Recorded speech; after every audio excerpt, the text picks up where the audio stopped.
హెబ్రేయులకు రాసిన పత్రిక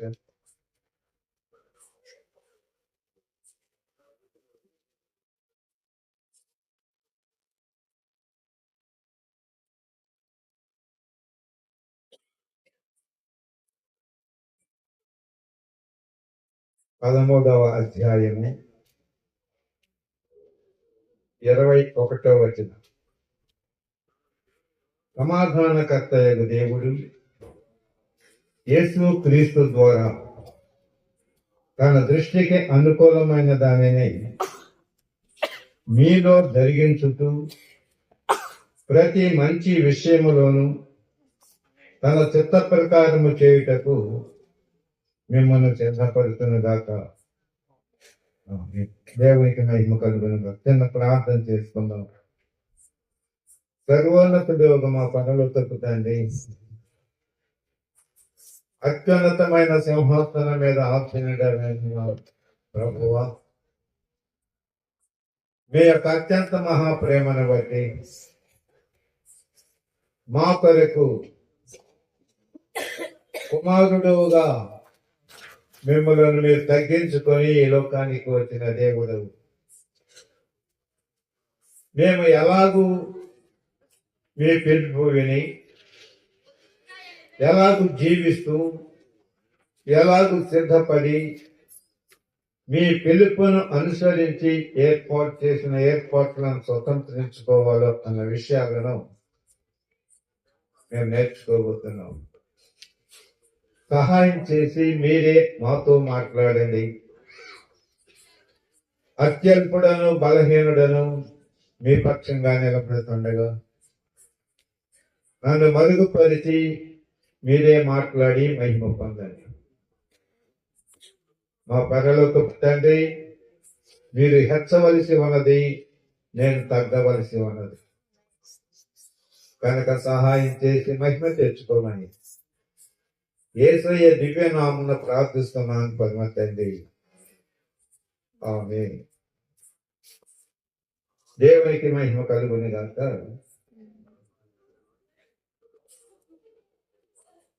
అపోస్తలుడైన పౌలు ప్రత్యేకముగా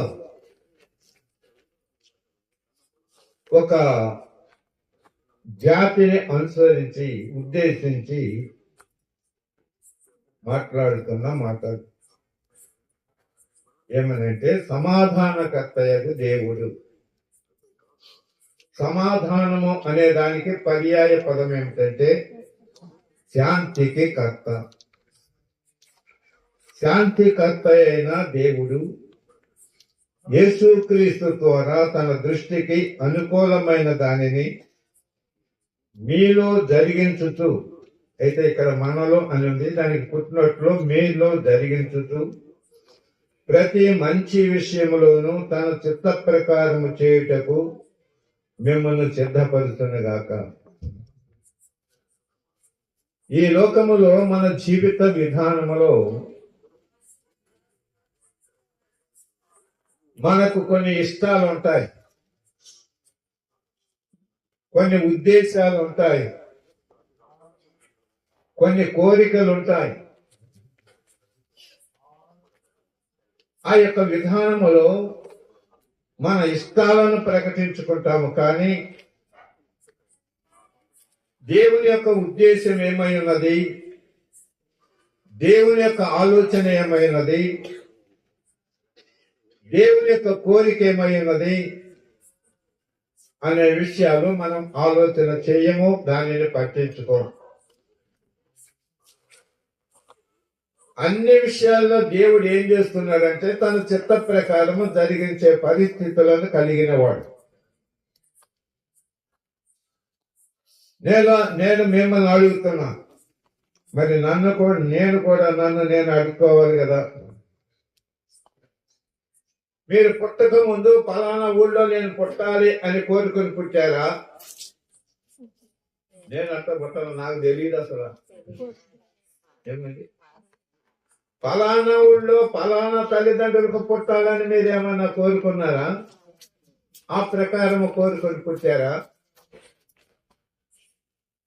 అలా చేయలేదు. ఫలానా ఆయనకి నేను భార్యగా ఉండాలి, లేక ఫలానా ఆమెకు భర్తగా ఉండాలి అనుకుని చేశారా? ఏమండి, ఎన్నో సంబంధాలు వచ్చుంటాయి, కానీ చివరికి ఏం చేశాం? ఒక సంబంధాన్ని ఏర్పాటు చేసుకున్నాం. మరి ఎందుకు చేసుకోలేదు?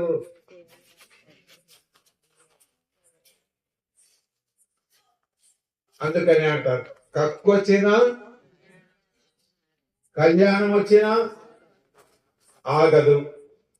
ఆ టైం వచ్చింది కాబట్టి ఆ నిర్ణయం చేసుకోవటం జరిగింది. ఆ ప్రకారం వివాహాలు అయ్యాయి. ఫలానా టైములో, ఏ టైములో? ఫలానా ముహూర్తంలో మంచి కొడుకు కావాలని కోరుకున్నారా? ఆ ముహూర్తంలో ఆ టైంకి ఇంటికాడ డెలివరీ అవ్వాలన్నా, హాస్పిటల్లో డెలివరీ అవ్వాలని కోరుకున్నారా? ఆ సంగతే మనకు తెలుసావు. ఏమండి, మరి అంతా ఎలా జరుగుతుంది? ఇది దేవుని చిత్త ప్రకారమే. అయితే దేవుని చిత్త ప్రకారము ఇవన్నీ చేసుకుంటూ వస్తున్నాడు ఆయన. కానీ మధ్యలో మనం ఏం చేస్తున్నామంటే మన ఇష్ట ప్రకారం నడుచుకుంటూ భవిష్యత్తును స్వతంత్రించుకోలేకపోతున్నాం. అత్యున్నతమైన సింహాసనం మీద ఆసీనుడైన దేవుడు తను తాను తగ్గించుకొని శరీరధారిగా,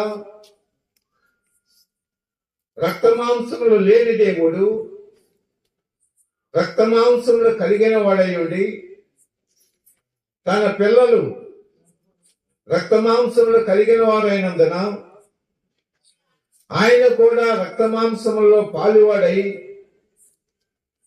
ఈ లోకానికి వచ్చాడు. వచ్చిన దేవుని యొక్క విధానాన్ని బట్టి యేసు క్రీస్తు ద్వారా తన దృష్టికి అత్యున్నతమైన సింహాసనం మీద ఆసీనుడైన సర్వలోకనాథుడైన సర్వాధికారి అయిన యేసు క్రీస్తు ఒక దృష్టికి అనుకూలమైన దానిని మనలో జరిగించటానికి ఉద్దేశించి మనల్ని పిలిచి మనకు ఏర్పాట్లు చేస్తున్నాడు. హల్లెలూయా. కనుక మనం ఆయన చిత్త ప్రకారము, ఆయన దృష్టికి అనుకూలంగా మనం చేయాలి. గత రాత్రి కొన్ని విషయాలు మనం నేర్చుకున్నాం. ఆయన చిత్తానికి వ్యతిరేకంగా జీవించే పద్ధతుల్లోంచి మళ్లించి ఆయన చిత్తానికి అనుకూలంగా చేయటానికి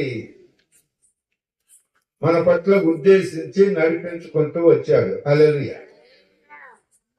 ఇప్పుడు మనం కొన్ని విషయాలు రాత్రి కాలంలో విడువబడిన విషయాలను మనం నేర్చుకుందాం.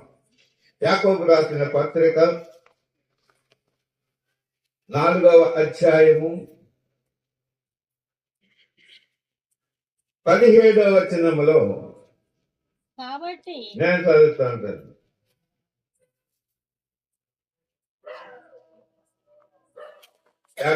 యాకోబు రాసిన పత్రిక 4వ అధ్యాయము 17వ వచనములో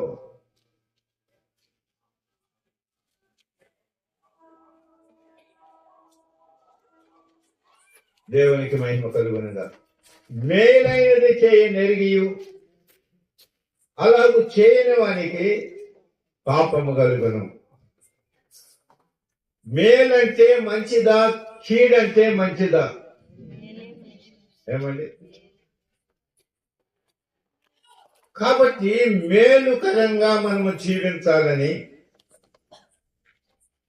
ఆ మంచి విషయాలలో మనము జీవించాలని దేవుడు ఉద్దేశిస్తున్నాడు. ఆ మంచి ఏంటి? ఆ మంచి విషయంలో మేలేమిటి అని మనం ఆలోచన చేస్తే, కీర్తనల గ్రంథము 133వ కీర్తన మొదటి వచనం చదువుకున్నాం. నేను చదువుతాను, మీరు చూడండి. బైబిల్ ఉన్నాయి అందరి దగ్గర. సహోదరులు ఐక్యత కలిగి ఉండుట ఎంత మేలు, అది ఎంత మనోహరం. దేవునికి మహిమ కలుగునుగా. ఇప్పుడు సహోదరులు ఐక్యత కలిగి జీవించే పరిస్థితులు మనకెన్ని ఉన్నాయి. ఆ సహోదరులు అంటే సువార్తికులు చెప్తున్నారు. ఆ సువార్త గ్రంథాలలో ప్రభు యొక్క ఉపదేశాన్ని మనం చూద్దాం. మనకు తండ్రి ఒక్కడే, ఆయన పరలోకములో ఉన్నాడు. పరలోకములో ఉన్న అత్యున్నతమైన సింహాసనం మీద ఉన్న ఆ దేవుడు మనకు సృష్టించిన సృష్టికర్త, మన తండ్రి. ఆయన చేత సృష్టించబడిన మనుషులందరూ, యావత్ భూమి మీద కాపురం ఉంటున్న ప్రతి జాతి మనుషులు ఏమై ఉన్నారు? సహోదరి సహోదరులమై ఉన్నాం. ఇప్పుడు సహోదరులు సహోదరులు ఐక్యత కలిగి ఉండుట మేలు కీడా? ఎంత మేలు, ఎంత మనోహరమైన స్థితి. అయితే దేవుని యొక్క విధానాన్ని, ఆ ఐక్యతను గురించి మనం గమనించాలి. ఈ లోకములో మనకున్న జ్ఞానాన్ని బట్టి, మన జీవిత విధానములో మనకు కలుగుతున్న ప్రేరేపణలను బట్టి వివిధమైన ఆలోచనలోకి మనం వెళ్ళిపోతున్నాం. కానీ మనం సహోదరి సహోదరులమే, ఒకే తండ్రి మనల్ని సృష్టించాడు అన్న జ్ఞానాన్ని మనం పోగొట్టుకుంటున్నాం. సపోజ్ నేను అంటాను, కొందరేమో తలకాయలో నుంచి వచ్చారు, కొందరేమో రొమ్ములో నుంచి వచ్చారు, భుజములో నుంచి వచ్చారు, కొందరేమో ఉదరములో నుంచి వచ్చారు, కొందరేమో కాళ్ళల్లో పాదాల నుంచి వచ్చారు. ఈ మధ్య ఒక ఆయన పోస్ట్ పెట్టాడు. గత కాలం మందు దేవుని ప్రజలని పిలువబడుతున్న ఇశ్రాయేలీలను, క్రైస్తవులను, యేసుక్రీస్తు శిష్యులను అందరిని పోగు చేసి లక్షల మందిని హిట్లర్ అనే ఆయన చంపేశాడంట. మరి తర్వాత ఆయన ఉన్నాడా ఇప్పటి వరకు? ఆ సంగతి నాకు తెలియదు, నీకు తెలిసి ఉంటుంది. కాబట్టి ఇప్పుడు ఈ క్రైస్తవులందరినీ ఒక ప్రాంతానికి తీసుకొని పోయి ఒకేసారి చంపేస్తారంట. ఎంత గొప్ప బాధ్యత! ప్రభువునందు నిద్రించువారు ధన్యులు. ఎంత ధన్యకరమైన జీవితాన్ని మనకు అనుగ్రహిస్తున్నారు. అయితే నేనంటాను, తలకాయ ఉంది, మెడకాయ ఉంది, ఉందా మీ అందరికి? రొమ్ములు, భుజాలు ఉన్నాయా, కాళ్ళు ఉన్నాయా? అందరు తలకాయ ఉంటున్నారు కానీ చేతులు ఎత్తట్లేదు, స్తోత్రం చెప్పట్లేదు. ఏమండి? ఉన్నాయి. పగలల్లా అటు ఇటు తిరిగి వస్తాం, ఎన్నెన్నో పనులు చేసుకుంటాం, ఎక్కడెక్కడో తిరిగి వస్తాం. సాయంత్రం స్నానం చేసిన తర్వాత, భోజనం చేసిన తర్వాత మంచం ఎక్కేటప్పుడు కాళ్ళు దుడుచుకుంటారా? నేను కాళ్ళు తొడవనండి, అట్టాగే పెట్టేస్తాను అని స్తోత్రం చెప్పండి.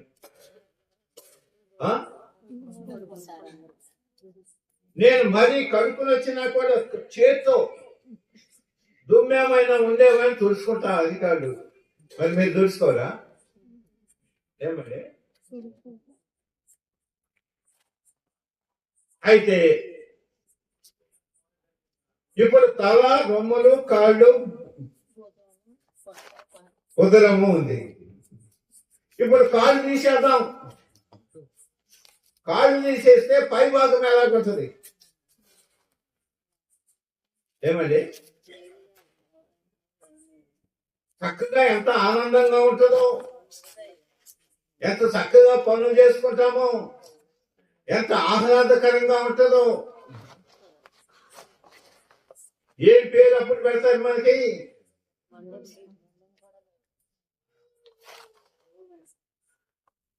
మనోహరమైన స్థితేనా?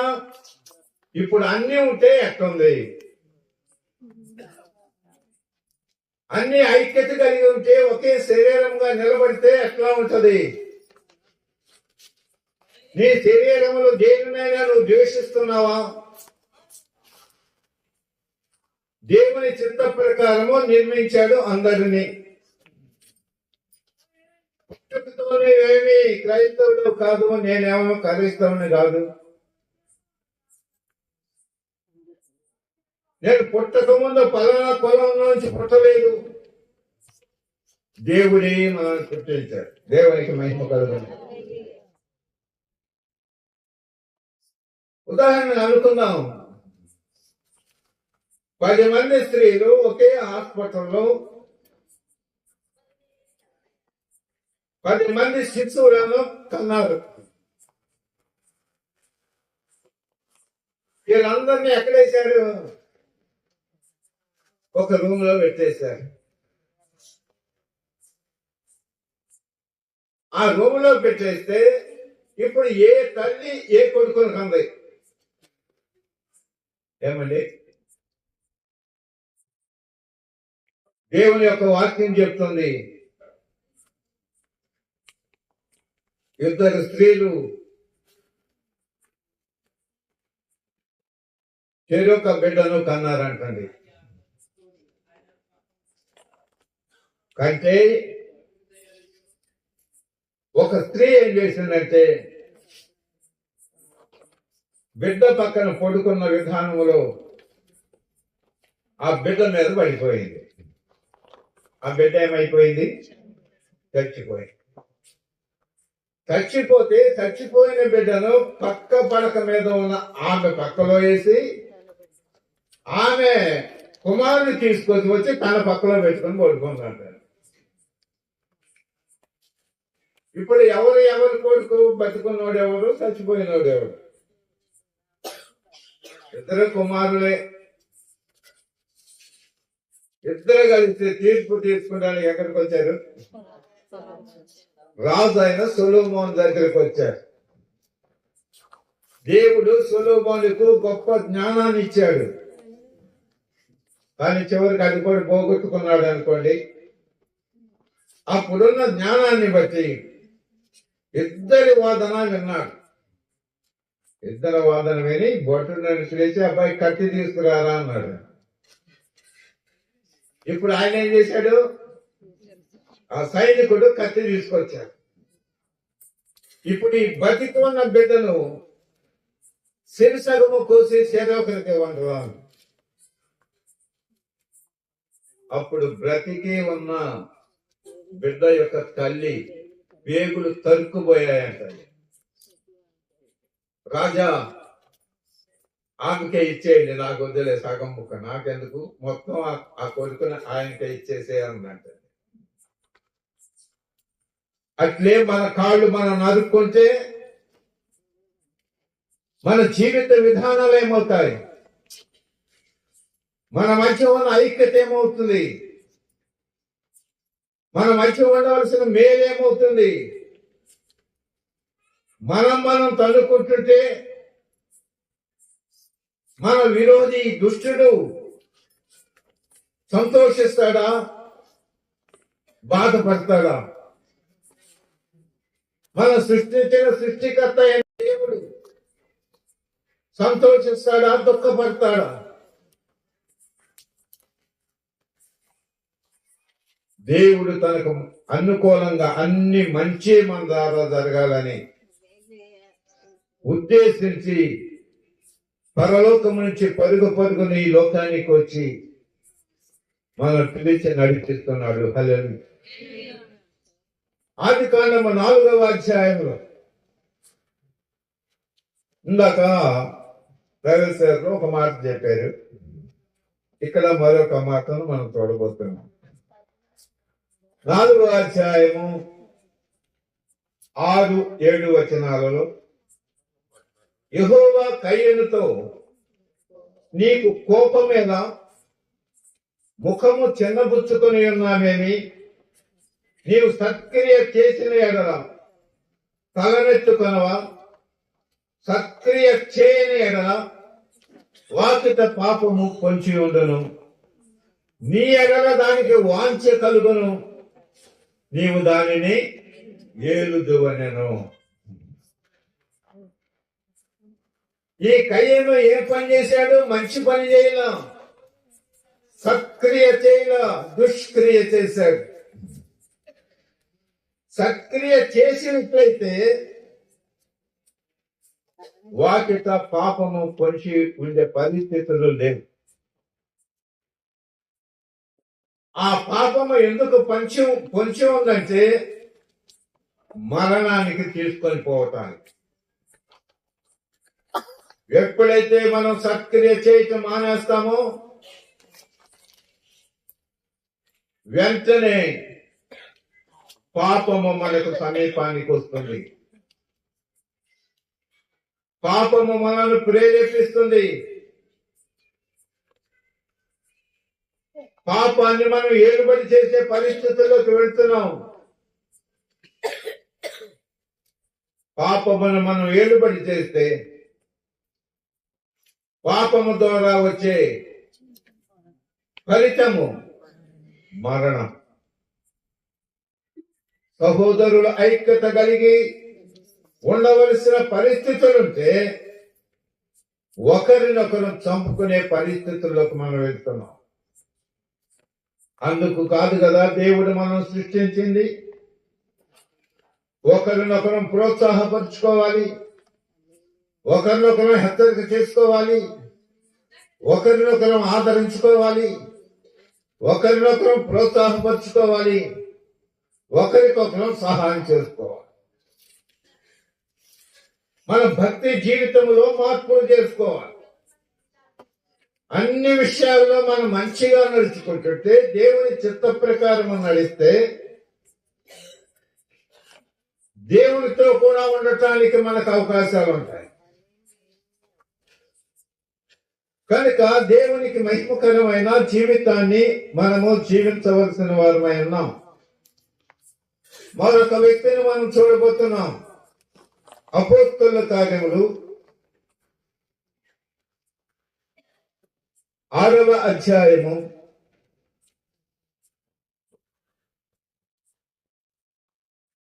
8-9 వచనాలు. స్టెఫెను కృపతోను బలముతోను నిండిన వాడై ప్రజల మధ్య మహత్కార్యములను గొప్ప సూచక క్రియలను చేయుచుండెను.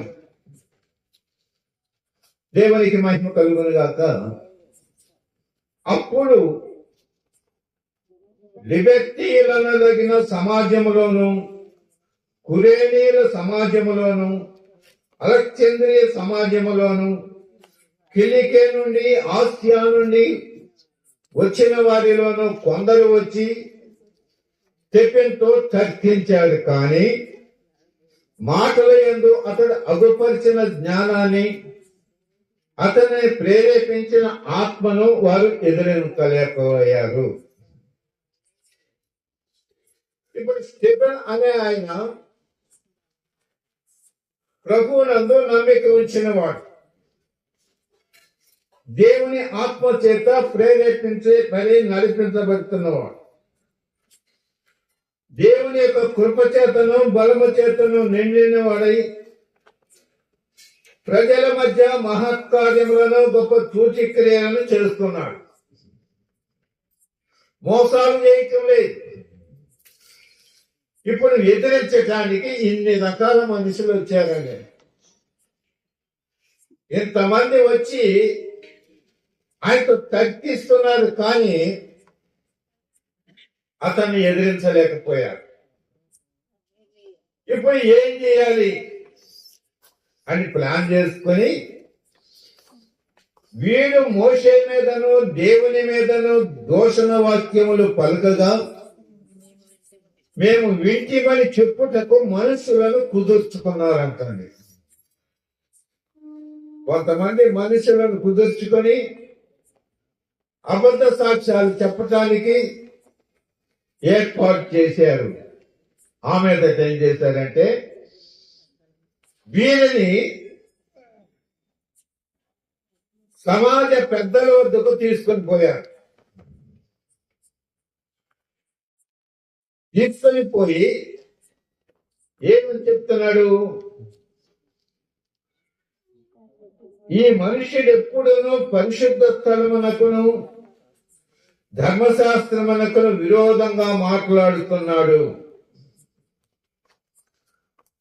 రెండవది, నజరేయుడైన యేసు ఈ చోటును పాడు చేసి మోషే మనకిచ్చిన ఆచారములను మార్చునని వీడు చెప్పగా మేము వింటున్నది. ఏం చెప్పారంటండి? దేవునికి మహిమ కలుగును గాక. ఇప్పుడు సమాజ పెద్దల వద్దకు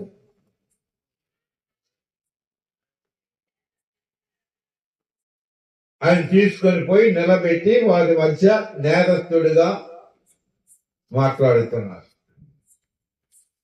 అప్పుడు ప్రధాన యాజకుడు అడుగుతున్నాడు, అవునా అలాగే చేసావా నీవు అని. అప్పుడు చెప్తున్నాడు, దేవునికి మహిమ కలుగునుగా. సహోదరులారా, తండ్రులారా, వినుడి, మన పితరుడైన అబ్రహాము హారానులో కాపురం ఉండక ముందు మెసొపొతామియాలో ఉన్నప్పుడు మహిమగల దేవుడు అతనికి ప్రత్యక్షమై, నీవు నీ దేశమును నీ స్వజనమును విడిచి బయలుదేరి నేను నీకు చూపింపబో దేశమునకు రమ్మని అతనితో చెప్పాను. అప్పుడు అతడు కల్దీయుల దేశమును విడిచిపోయి హారానులో కాపురం ఉండెను. అతని తండ్రి చనిపోయిన తరువాత అక్కడి నుండి మీరిప్పుడు కాపురమున్న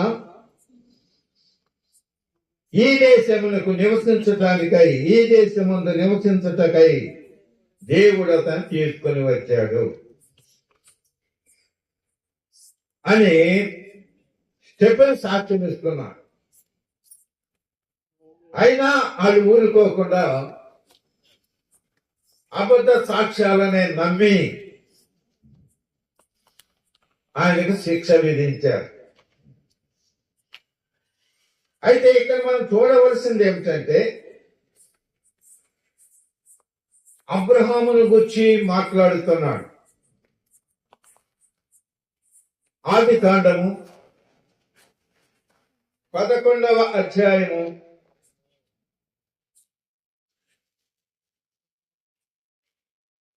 27వ వచనం అండి, చదవండి. ఇప్పుడు ఒక వంశావళి ఇది. ఫోన్ లో చదవండి. తెరహు వంశావళి ఇది.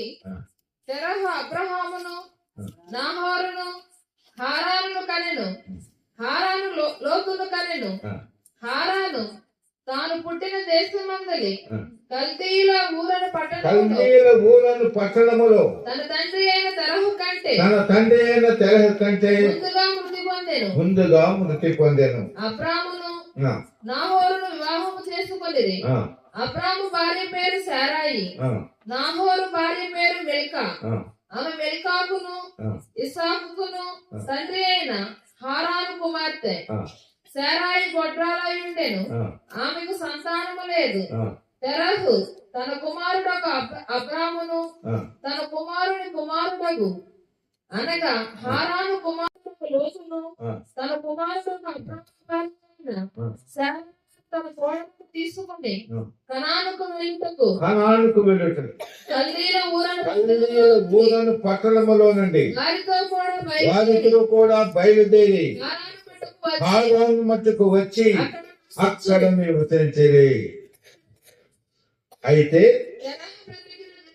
ఇప్పుడు తెరహ ఏం చేశాడంటే అక్కడ చనిపోయాడు, హారాలలో చనిపోయాడు. అప్పుడు మళ్ళీ ఏం చేశాడంటే దేవుడు ఆయన పిలిచి కనాను దేశానికి తీసుకొని వచ్చాడు.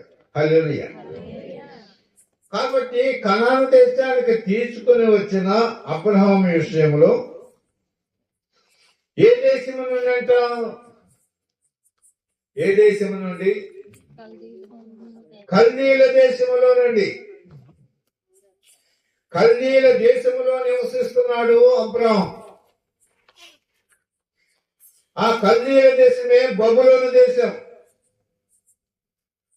ఆ బబులోను దేశం యొక్క ఆచారాలు వేరు, పద్ధతులు వేరు, భక్తి వేరు, జీవన విధానాలు వేరు. అట్టి జీవితంలో ఉన్న అబ్రాహామును దేవుడు పిలిచాడు. హల్లెలూయా. అబ్రాహాము ఏదో క్రైస్తవుడు కాదు, అబ్రాహాము ఏదో ఇశ్రాయేలుడి కాదు. అబ్రాహాము అన్యజనుడు, దేవునిని ఎరగనివాడు, దేవుని గురించి తెలియనివాడు, దేవుని స్వరాన్ని విననివాడు, దేవునికి వ్యతిరేకంగా జీవించేవాడు ఈ మనుషుడు. అట్టి మనుషుని దేవుడు ప్రేమించాడండి. దేవుడికి మహిమ కలుగును కాదు. ఎంత ప్రేమ! దేవునికి ఎంత ప్రేమ నీ మీద, నా మీద, మన మీద. మనము దోషకులము, హింసకులము, హానికరులము. మనలో మంచి అనేది ఏది లేదు. మన దృష్టికి మనం మంచివాళ్ళం, మన దృష్టికి మనం యథార్థవంతులము.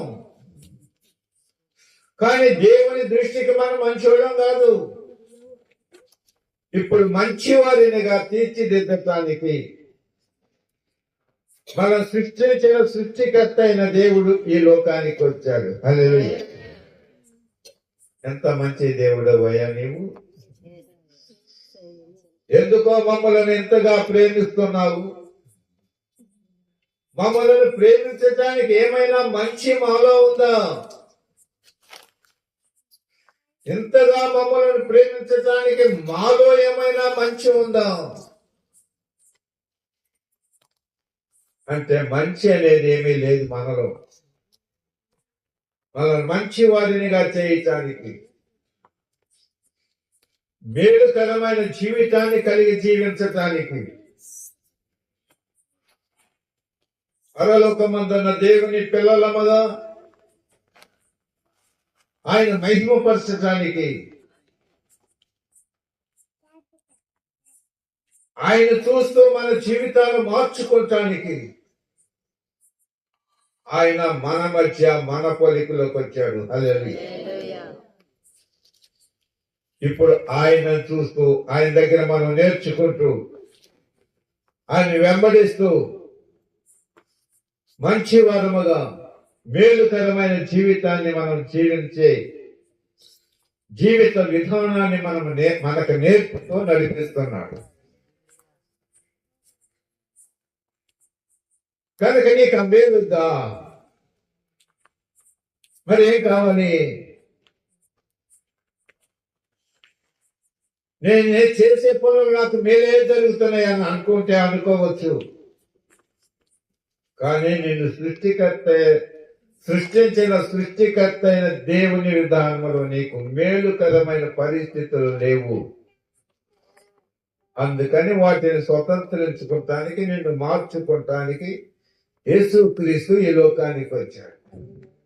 మనం ఏదో మోసం చేసి మతంలో తిప్పటానికి కాదు, మనం ఏదో మోసం చేసి డబ్బులు గుంజుకోవటానికి కాదు, మనం ఏదో చేసి ఇతర దేశాల మీద తిరుగుబాటు చేసేవారినిగా చేయటానికి కాదు, దేవునిని దేవునిగా మహిమపరచటానికి. మనము సత్క్రియలు చేయటానికి ఆయన మనకు నేర్పి నడిపించడానికి వచ్చారు. హల్లెలూయా. అట్టి ఆయనను మనం చంపేశాం. అట్టి సేవకులను చెప్పిన లాంటి వారిని అందరినూ చంపేశాం. దాని ఫలితము కీడు మనల్ని వెంబడిస్తూ వస్తుంది. ఈ కీడు నుంచి విడిపించి మేలుని స్వతంత్రించుకోవటానికి ఆయన ఈ లోకానికి వచ్చాడు. హల్లెలూయా. కనుక దేవునికి మహిమకరమైన జీవితాన్ని మనము జీవించవలసిన వారమై ఉన్నాం. రెండో విషయాన్ని మనం చూస్తే దేవుడు మనలను ప్రేమించే ఈ లోకమునకు తానే తెంచే. దేవుడు మనలను ప్రేమించే ఈ లోకమునకు తానే తెంచే. పాపములమైనా మన కొరకే ఆ సిలువలో ప్రభువు మరణించె.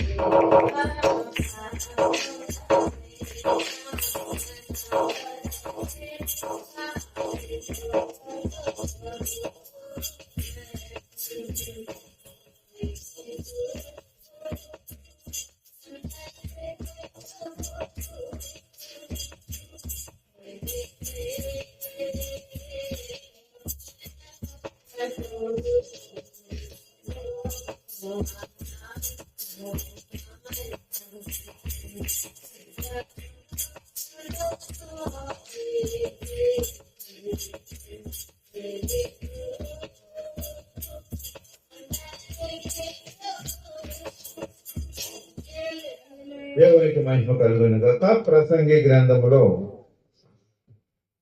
7వ అధ్యాయము 29వ వచనం నేను చదువుతాను.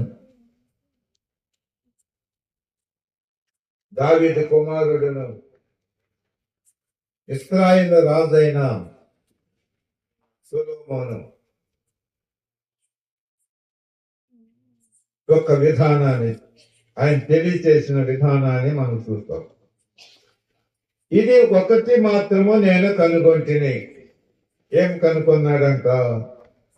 ఏమనగా దేవుడు నరులను యథార్థవంతులనుగా పుట్టించెను, కానీ వారు వివిధమైన తంత్రములను కల్పించుకొని ఉన్నారు. యథార్థవంతులుగా పుట్టించిన దేవుని యొక్క విధానములో మనం యథార్థవంతులముగా జీవించవలసిన వారమై ఉన్నాం. కానీ యథార్థవంతులముగా మనము జీవించకుండా వివిధమైన తంత్రాలను కల్పించుకొని ఆ తంత్రాలతో మనం ఏర్పాట్లు చేసుకుంటూ మన జీవితాన్ని కొనసాగిస్తున్నాం. కాబట్టి మన జీవిత విధానములో యథార్థత లేని పరిస్థితులు. ఇప్పుడు మళ్ళీ మనం ఏం కావాలి అంటే యథార్థవంతులము కావాలి. ఎవరు యథార్థవంతులు? ఈయన చెప్పిన లెక్క ప్రకారం అందరూ యథార్థవంతులుగా సృష్టించబడిన అందరూ వివిధమైన తంత్రాలను కల్పించుకుంటున్నారు.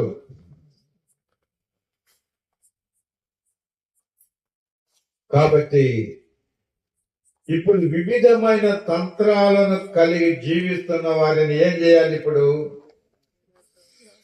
యథార్థవంతులుగా నడిపించాలి, యథార్థవంతులుగా మార్చాలి. ఒక ఉదాహరణ, దేవుని చేత సృజించబడిన మానవులకు వివిధమైన ఆహార పదార్థాలు, పళ్ళు, కాయలు, ఆకులు ఇత్యాది అన్ని ఏర్పాటు చేశాడు. ఎందుకు? అవి తిని బ్రతకటానికి. అవి తిని బ్రతికే జీవిత విధానాన్ని కలిగి మనము జీవించవలసిన వారు. మనలో ఎంతమంది మట్టి తింటున్నారు? మట్టి తిన్న వాళ్ళందరూ ఒకసారి స్తోత్రం చెప్పండి. దొంగను తేలుకొచ్చినా బాగలరు. బల్పాలు తిన్నవాడు ఎంతమంది స్తోత్రం చెప్పండి. ప్యాకెట్ తినేసి ఉంటారు. కొత్త పలక కొనిచ్చి బడికి పంపితే దాన్ని బద్దలు కొట్టి ముక్కలు తినేసేవాళ్ళు ఎంతమంది? ఇంకా చెప్పాల్సిన ఉన్నాయి కానీ అవి చెప్పలేదు. ఇదే కంగారు పడక్కర్లేదు. మన ఆహారానికి ఆరోగ్యకరమైన ఆహారాన్ని దేవుడు ఏర్పాటు చేస్తే లేనిపోనివన్నీ మనకు తినేవే అని అనిపిస్తుంది. అలాగే మనకు ఆలోచనలు వచ్చింది కాబట్టి అన్ని తినేస్తున్నాం.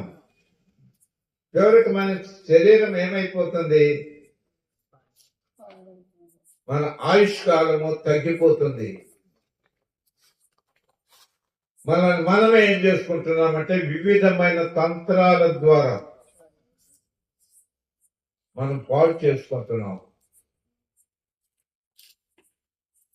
కనుక దేవునికి మహిమకరమైన జీవితాన్ని మనము జీవించవలసిన వారమై ఉన్నాం. ఈ ఐక్యత మనలో లేదు కనుక ఎవడెట్లా పోతే మనకెందుకు లేదా, మన సంగతి మనం ఏదో చూసుకుందాం. 4 ఆవుల కథ మీకు అందరికీ తెలుసు. ఏమండి? అట్లాగే అనుకునే అంట ఆడి సంగతి మనకెందుకులే, మన సంగతి ఏదో మనం చూసుకుందామని.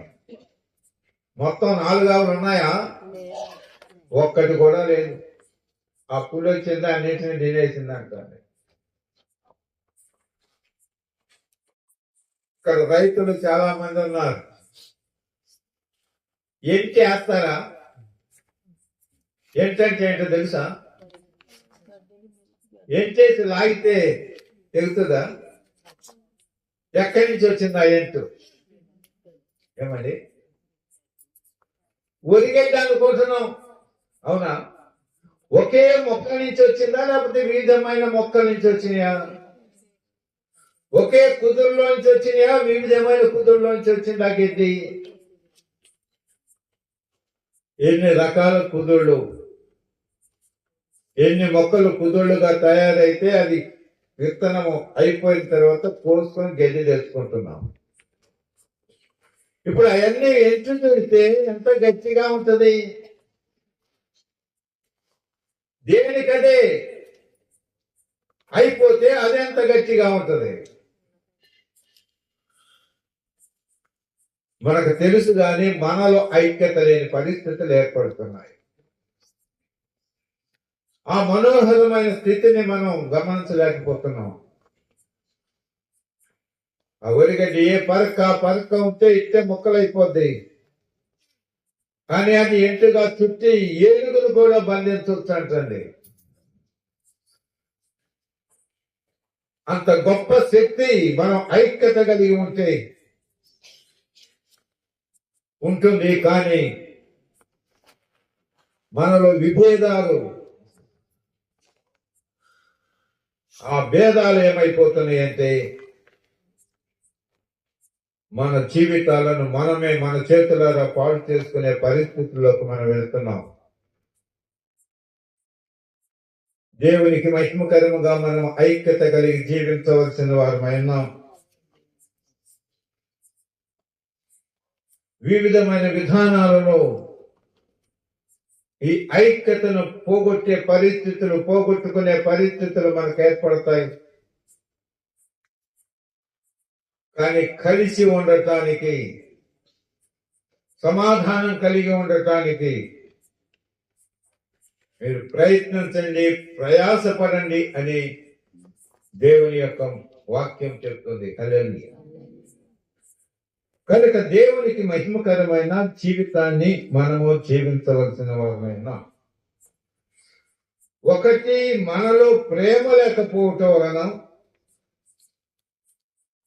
ఐక్యత మనం కలిగి ఉండకపోవటం వలన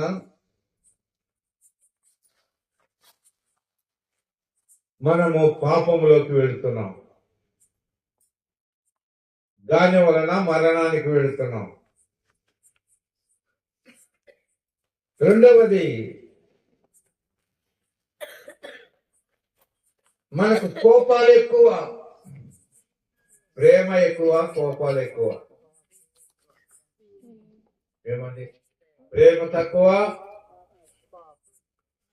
కోపాలు ఎక్కువ. కోపం ఎప్పుడు మన అంటే ఉంటది. పొద్దున లేచిన కాడి నుంచి చెప్పలేంటండి, ఒడ్డుకు మసి రాసుకొని కూర్చుంటానంట. నాకేం అర్థం కాదు. దాన్ని సుప్రభాతం అంటారంట. అవునా? కనుక ప్రియ సహోదరి, సహోదరుడా, నీ కోపము నిన్ను ఎక్కడికి తీసుకొని పోతుందంటే మరణానికి తీసుకొని పోతుంది. కోపము కూడా పాపమే.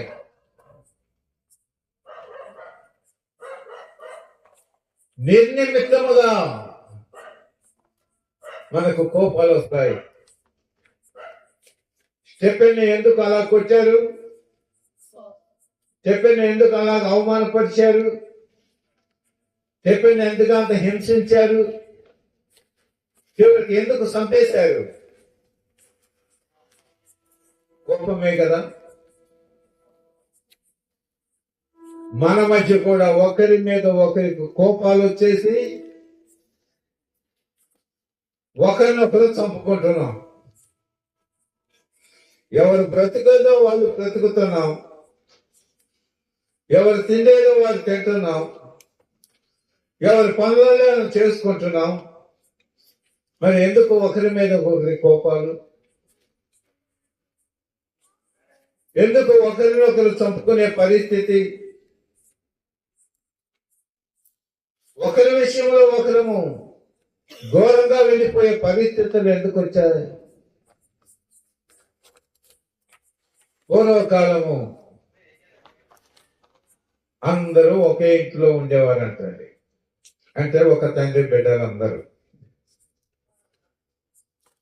ఆ ఇంటిని ఏమంటారు? ఉమ్మడి కుటుంబం. ఆ కుటుంబం అంతా ఒకరే, ఒక కుటుంబమే, ఉమ్మడిగా దాంట్లో ఉంటారు. ఇప్పుడు రాగానే ఏమైపోయింది? ఎవడి కుటుంబం వాడిదే, ఎవడి పొయ్యి వాడిదే, ఎవడి కొండ ఆడిదే. అవునా? ఎందుకని? ఏదో కోపాలు. చిన్నప్పుడైతే ఆ కోపం ఉండదు, కానీ కాస్త జ్ఞానం వచ్చిన తర్వాత కోపాలు ఎక్కువ. చిన్నపిల్లలను చూడండి, కనుక్కుంటారు. కోపంతోనో కోపం లేకుండానా? కోపంతోనే కనుక్కుంటారు. వాళ్ళ అమ్మ వాళ్ళ డాడీ చూసినప్పుడు పిలిచి, అరే ఆడితో సహవాసం చేయకురా, ఎందుకు పొద్దాక ఆడితో సాగుతుంది, ఆడితో తిట్టులు తింటావు, ఆడితో దెబ్బలు తింటావు, పోబాక. ఒక అరగంట ఆగిన తర్వాత ఆ బాల్ పట్టుకుని అక్కడ కనపడతాడు. కనపడగానే ఈడేం చేస్తాడు? ఒక బాల్ తీసుకుని ఆడి దగ్గరికి పోతాడు. ఇద్దరు బాల్ ఆట ఆడతారు. ఇక్కడ కోపాలు ఎవరికి? ఈ పెద్దోళ్ళకి. వీళ్ళు తనుకుంటారు, వీళ్ళు పోటాడుకుంటారు, వీళ్ళు గొడవలు పడతారు. వాళ్ళేమో అదంతా మర్చిపోతారు, మళ్ళీ సహవాసం కలుపుతారు. పక్కన మనకు నేర్పుతున్నాడు దేవుడు. అట్టి పిల్లల వలె మీరు ఉండాలి. అట్టి జీవితమే పరలోకములో జీవించడానికి అవకాశం ఉంటుంది. కనుక దేవునికి మహిమకరమైన జీవితాన్ని మనము జీవించవలసిన వారమైనాం. మరొక విషయాన్ని మనం నేర్చుకుని ముగించుకుందాం. సామెతల గ్రంథం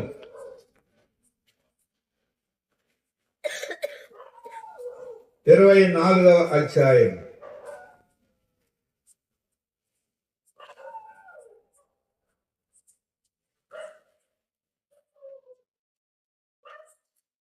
దేవునికి మహిమ కలుగునుగాక.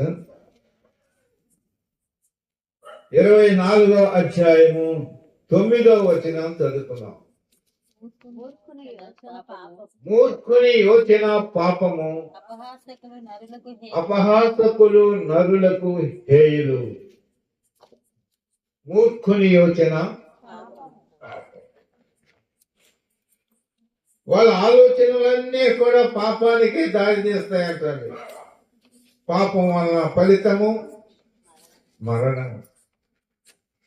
ఏం చెప్పినా వాళ్ళు ఆ మూర్ఖత్వాన్ని మార్చుకోలేరు. ఒకనొక సమయం ముందు మన కాలానికి ముందు కాలంలో కొందరు శాస్త్రవేత్తలు ఏం చేశారంటే, భూమి బల్లపరుపుగా ఉంది అని కనిపెట్టారు. ఆ కాలంలో అందరూ ఏమనుకున్నారంటే, భూమి బల్లపరుపుగా ఉంది అని వాళ్ళు కూడా ఉద్దేశించి అలాగూ నడుచుకుంటున్నారు. అలాగే నడుచుకునే విధానంలో ఎవరైనా ఏదన్నా అడిగే విధానములో భూమి ఎట్లా ఉంది అంటే బల్లపరుపుగా ఉంది అని చెప్పే పరిస్థితి. కానీ ఆ మీదట కొందరు ఏం చేశారంటే, అది బల్లపరుపుగా లేదు, అది గుండ్రంగా ఉంది, గోళాకారముగా ఉంది అని చెప్పారు. మార్చుకున్నామా? మార్చుకోకపోతే బల్లపరుపుగా ఉంది అని మనం చదువుకునే దానిలో మనం రాస్తే భూమి ఎట్లా ఉందంటే బల్లపరుపుగా ఉందంటే ఎన్ని మార్కులు వేస్తారు? 7. ఎందుకని?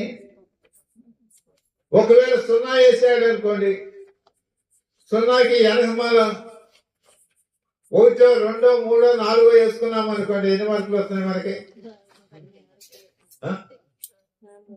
ఎవరు వేసుకున్నారు ఈ మార్కులు? మనమే.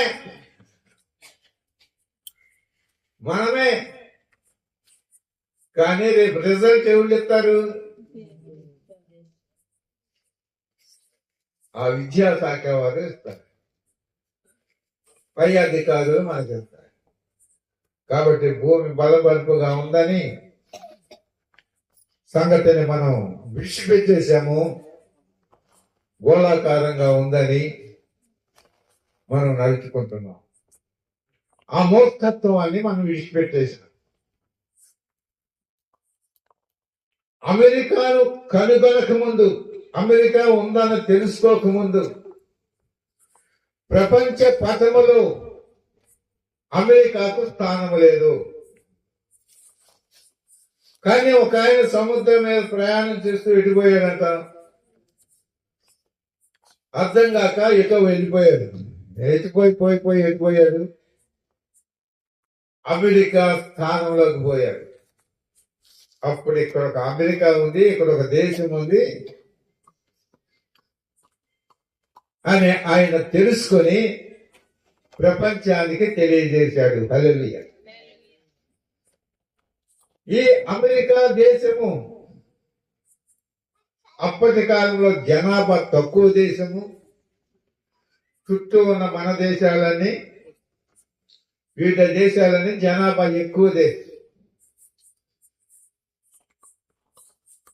ఇప్పుడు ఈ ఎక్కువ దేశంలో ఉన్న మనం ఏం చేస్తున్నామంటే అమెరికాకు పోతున్నాం. అమెరికాలో జీతాలు ఎక్కువ, పని తక్కువ, అక్కడ భక్తి కూడా దేవుని చిత్తానుసారమైన భక్తి. మరి ఆ క్రైస్తవ దేశమైన అమెరికాకు మనం ఎందుకు పోతాం? అనేది మనకే అర్థం కాదనమాట. ఒక పక్కనేమో మన కోపాలు ఎక్కువ, ఆవేశాలు ఎక్కువ, ఆలోచనలు తక్కువ.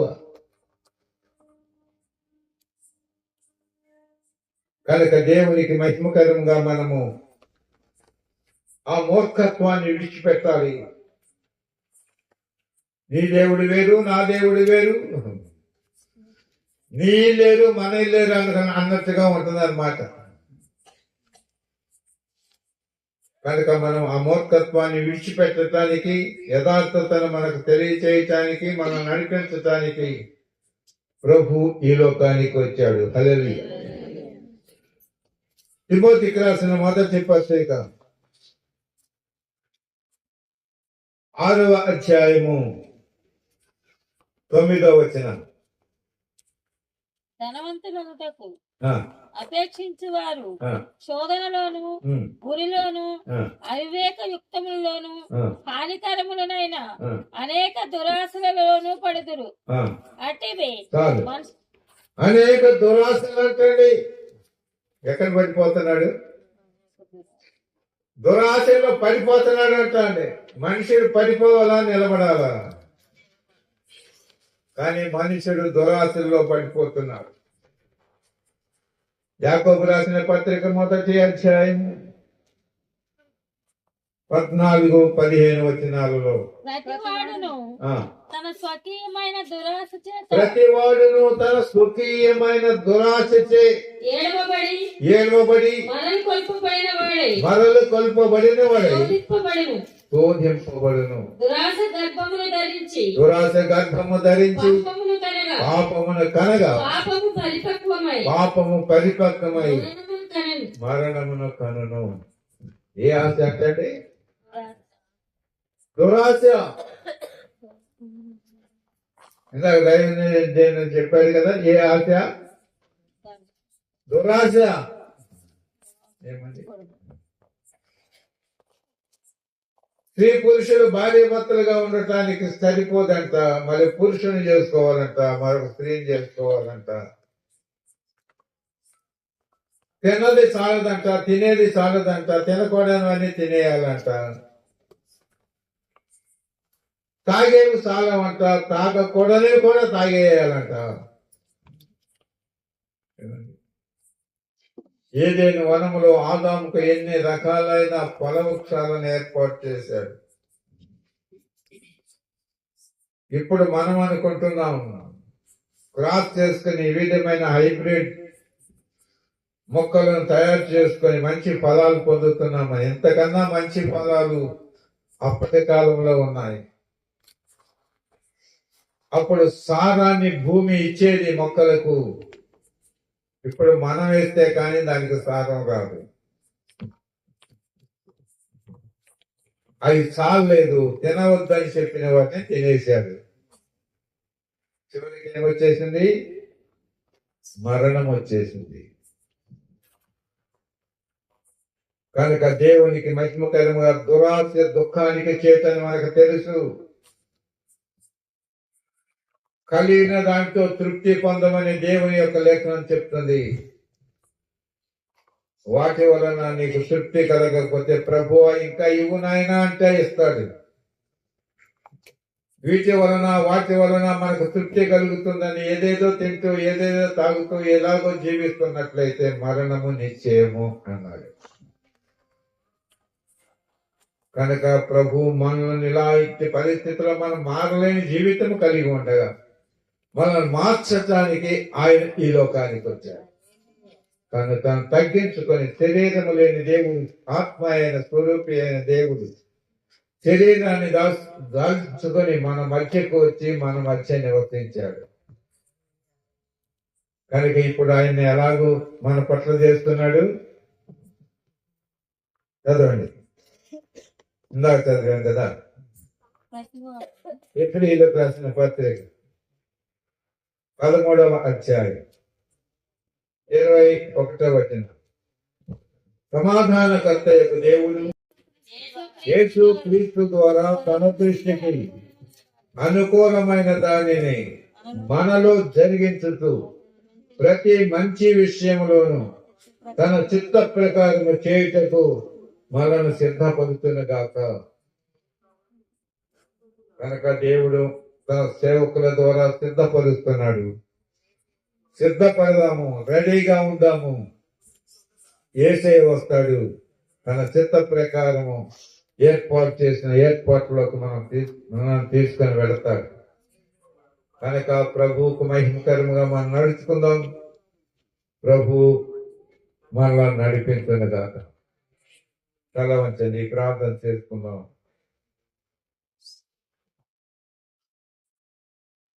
సర్వలోకానికి నాథుడు అయిన మా పరలోకపు తండ్రి, మీ యొక్క అత్యంత మహాకృపను బట్టి, మీ ఆలోచనను బట్టి మా పట్ల నువ్వు ఎన్నెన్నో ఏర్పాట్లు చేసి ఈ లోకానికి పంపించిన దేవుడు. ఈ లోకానికి మేము వచ్చిన తర్వాత మా విధానాలు అన్నిటినీ మేము మార్చుకుని అన్ని విషయాల్లో మీకు వ్యతిరేకంగా జీవించే పరిస్థితుల్లోకి మేము వచ్చాము. మా మధ్య ఐక్యత లేని పరిస్థితులు, మా మధ్య ప్రేమ లేని పరిస్థితులు, మీ ద్వారా తీర్చుకోవలసిన ఆశలను తీర్చుకోకుండా వివిధమైన పద్ధతుల ద్వారా, కోరికల ద్వారా మా ఆలోచనలను, మా ఉద్దేశాలను నెరవేర్చుకుంటూ జీవించే పరిస్థితులు, యథార్థతను విడిచిపెట్టేసి వివిధమైన తంత్రాలను కల్పించుకుని జీవించే పరిస్థితులు మాకున్నాయి. ఆయనను ప్రేమించి మా మట్టికి వచ్చి మమ్మల్ని పిలిచి నడిపిస్తున్న దేవుడు. అట్టి మహిమగల దేవుడు అయిన మిమ్మలను తృణీకరించే పరిస్థితులు, అట్టి పరిస్థితుల్లోకి ఎవరు వెళ్లకుండా మిమ్మల్ని మహింపరచుకోవడానికి సహాయం చేయండి. మీకే ఘనత, మహిమ ఆరోపించే ప్రజలుగా మేము జీవించడానికి సహాయం చేయండి. అత్యంత కృపకరపరచండి. మీ ఏర్పాట్లందుకున్నాం. మా విషయంలో, మా గ్రామ ప్రజల విషయంలో మీ చిత్త ప్రకారం మేము జీవించే విధానాన్ని గురించి తెలియచే ఉద్దేశించి ఈ కోరికలను ఏర్పాటు చేసిన దేవుడు. కనుక కూడి వచ్చిన ప్రజలందరినీ తిరిగిన వాడు ఈ దూరశ్రవణ యంత్రం ద్వారా ఎందరైతే వింటున్నారో వారందరూ కూడా నీకు తెలుసు. ప్రభు మోక్ష చెందటానికి నీ వైపే చూస్తూ తమ జీవితాలను కొనసాగించడానికి నీవేదో పరుడవని, నరుడవని వారు భావిస్తూ మీకు దూరంగా వ్యతిరేకంగా నడుచుకునే పరిస్థితుల్లోకి వెళ్లకుండా మేము వారిని సృష్టించిన సృష్టికర్త అయిన దేవుడు నీవే నన్ను గుర్తించడానికి సహాయం చేయండి. అత్యంత కృపకరపరచండి, నడిపించండి. కూడి వచ్చిన నీ ప్రజలు అనేక మంది దూర ప్రాంతాలకు వెళ్ళబోతున్నారు. మీ కాపుదల భద్రత దయచేయండి. సురక్షితంగా వారి నివాసాలకు చేరడానికి కృపని. అక్కడ ఆలోచనమైతే వల్ల మేము నిన్ను మహిమపరచుకోవడానికి కూడి నిన్ను మహిమపరచుకోవడానికి సహాయం చేసి మహిమ చేసుకోండి.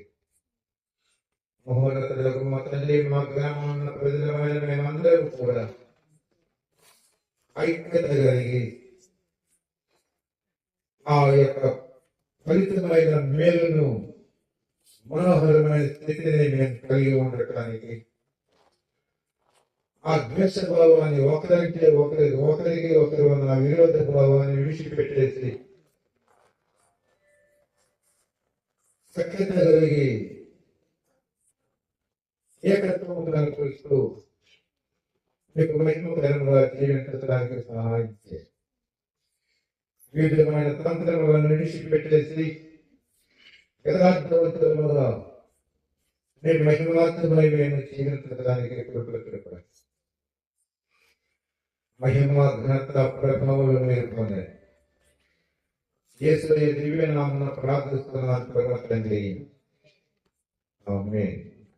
తండ్రి అయిన దేవుని ప్రేమ, ప్రభువైన యేసుక్రీస్తు కృప, పరిశుద్ధాత్మ యొక్క సహవాసము ఈ విధంగా లోకంలో సాగిపోతున్న పరిశుద్ధులకు కూడిన మీ అందరికీ యంత్రం ద్వారా వింటున్న ప్రతి ఒక్కరికి సదాకాలము తోడైంది నడిపించిన గాక. యేసు రక్తమే శిలువ రక్తమే ప్రభు యేసు నామమున సంపూర్ణ విజయం కలుగును గాక.